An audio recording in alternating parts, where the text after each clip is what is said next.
Eh bien, je m'appelle Alain Laudagnel, ça fait 31 ans que j'habite Dunkerque et je suis venu ici pour travailler, pour exercer le métier de pilote maritime. Le métier de pilote maritime, c'est un des plus vieux métiers du monde. Les premiers textes qui régissent ce métier datent du Moyen Âge. Nous, notre métier, pratique, dans la pratique, c'est de monter à bord d'un petit bateau qu'on appelle une pilotine ou fut un temps, c'était des bateaux un peu plus gros, et même à Dunkerque, on dispose d'un hélicoptère maintenant qui va nous mettre à bord des bateaux. Et après, on se présente au commandant du navire, et puis on lui donne les principales informations, et on travaille avec lui, on lui donne les consignes à faire exécuter par son équipage pour pouvoir conduire son bateau en sécurité à son poste de chargement, déchargement, selon le cas. Et pour ça, ben, bien souvent, plus le bateau est gros, plus on aura besoin de remorqueurs. Il faut savoir que les bateaux de commerce ont des puissances de propulsion et des capacités de manœuvre très réduites. Donc ils ne peuvent pas aller tout seuls à leur poste de déchargement ou de chargement. Alors pour ce qui concerne le pilotage, ben, effectivement, s'il y a des pilotes dans chaque port, c'est que chaque port est différent, les difficultés sont différentes. C'est souvent une question qu'on se pose. Pourquoi le commandant n'amène pas son bateau tout seul à quai?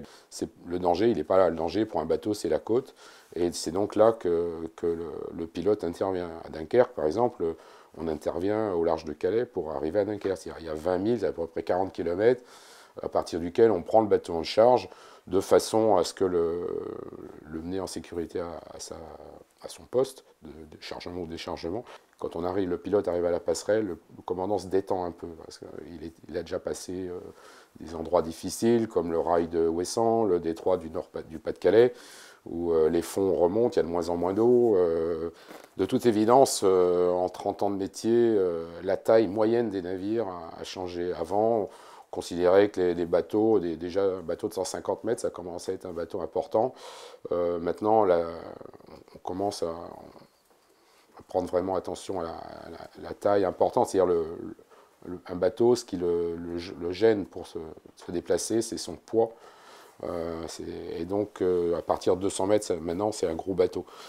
Ceci dit, dans les extrêmes, on a des bateaux de 400 mètres, porte-conteneurs de 400 mètres, les plus gros du monde, qui peuvent transporter 18 000 conteneurs équivalent 20 pieds, ou des vraquiers pour la sidérurgie, jusqu'à 18 mètres de tirant d'eau, ou bon, on n'en a plus actuellement, mais on a aussi piloté, on recevait à Dunkerque des pétroliers jusqu'à 20 mètres 50 de tirant d'eau.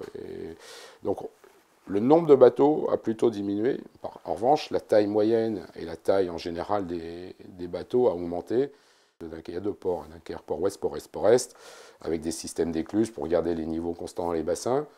Et le port ouest, où il n'y a pas d'écluses, mais un accès direct au quai par des dragages nécessaires.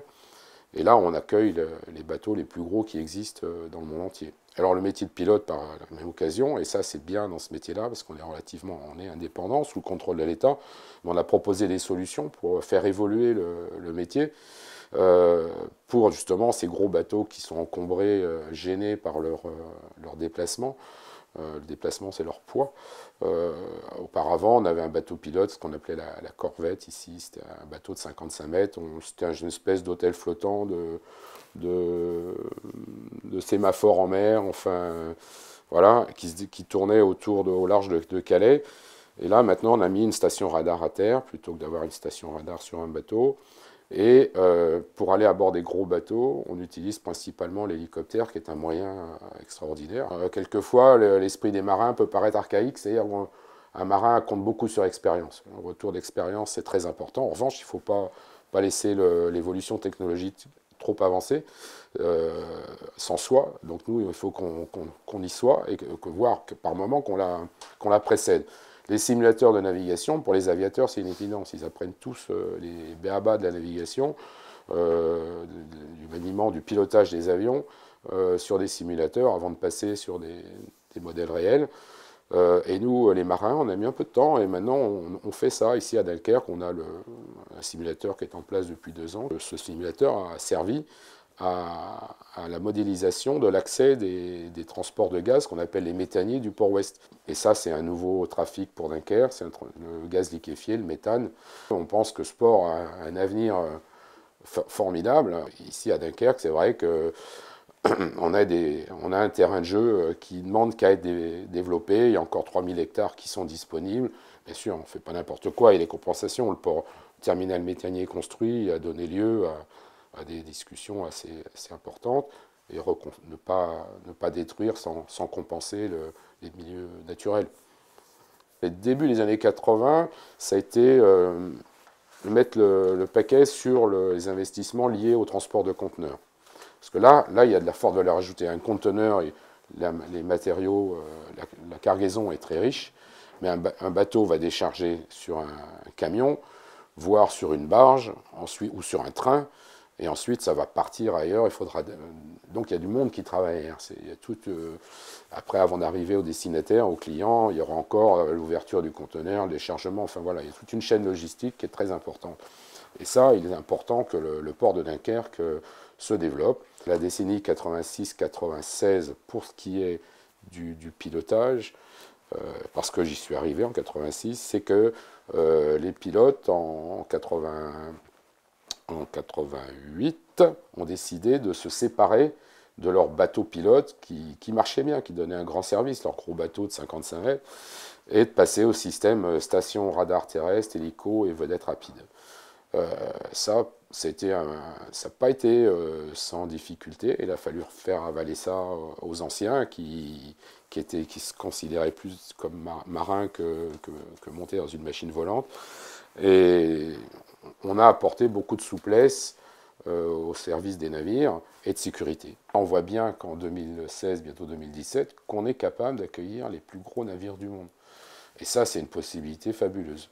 En gardant le port-est avec des darses classiques pour des bateaux de taille moyenne, enfin jusqu'à au port-ouest, on prend des bateaux qui font au port-est, pardon, on prend des bateaux qui font quand même 300 mètres. Et c'est pas des petits bateaux, hein, les minéraliers, des paquebots de taille moyenne et des navires, des cargos, des porte-conteneurs de plus de 200 mètres. Donc on a des possibilités, des transports de gaz et de produits liquides, même au port-est, du pétrole. Ça, c'est vraiment. Alors, et le dernier événement marquant, c'est la création, la mise en place du terminal gazier, qui est ce que tout le monde souhaite ici à Dunkerque, c'est diversifier le trafic, pas être simplement lié à la bonne santé de la sidérurgie mondiale. Alors les inconvénients ont été contournés en partie grâce à la création du port ouest, où il n'y a plus d'écluses. L'autre avantage, c'est qu'on est à la sortie du détroit du Pas-de-Calais, donc les navires n'ont pas à se préoccuper pendant très longtemps de leur progression vers un port. Ils n'ont pas de trafic à traverser, de ce qu'on appelle les rails de navigation. Dès qu'on passe Griné, hop, on peut rentrer, et 1h30 pour le port ouest, ou 4-5 heures pour le port est, on est en sécurité, on est prêt à travailler pour charger ou décharger, évacuer ou recevoir des marchandises. Alors dans les inconvénients, effectivement, on est en concurrence directe avec les ports du Benelux qui sont à proximité, qui eux, comme c'est leur raison ces pays-là, c'est leur raison de vivre. Hein. Rotterdam a longtemps été le premier port du monde. Maintenant, avec les ports chinois, ils se retrouvent en 14e place, je crois. Mais ça reste le premier port d'Europe, avec plus de 400 millions de tonnes, si je ne m'abuse.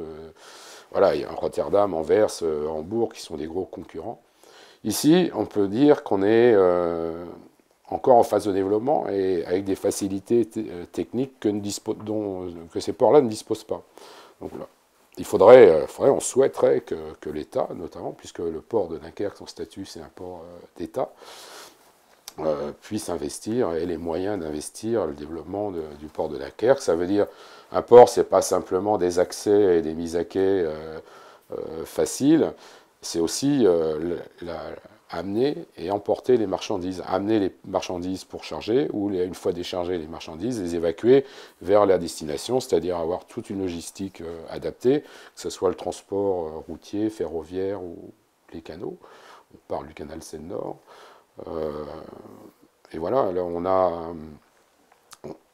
Et alors, ce dont on dispose à Dunkerque aussi, c'est d'un foncier, c'est-à-dire de propriétés foncières étendues qui appartiennent au grand port maritime et qui peuvent être exploitées. Ça, c'est l'intelligence des gens qui ont créé ce port, enfin des ports, ce qu'on appelait à l'époque les ports autonomes, il y a bientôt il y a 50 ans, quoi.